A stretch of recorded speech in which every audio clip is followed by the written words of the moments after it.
அவங்க திருட்டுத்தனம் பண்ணதுனால தானே நமக்கு இந்த நிலைமை.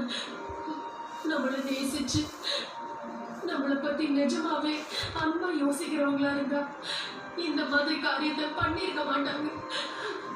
யாருக்காக இதை பண்ணாங்கன்னு தெரியாது. எனக்கு தெரியும். உங்க ஆளுங்களுக்கு ஏன் திருட்டு நிலைமை ஏற்பட்டதுங்கிறது எனக்கு தெரியும்.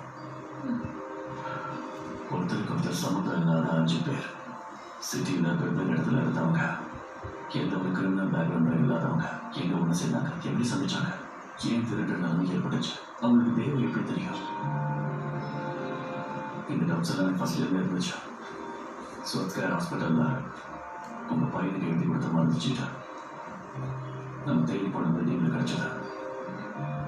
ப்ரிஸ்கிரிப்ஷன் எடுத்துக்கிட்டு ஹாஸ்பிட்டலுக்கு போனேன், என்கொயரி பண்ணேன். அப்போ தான் எனக்கு ஒன்று தெரிஞ்சுது.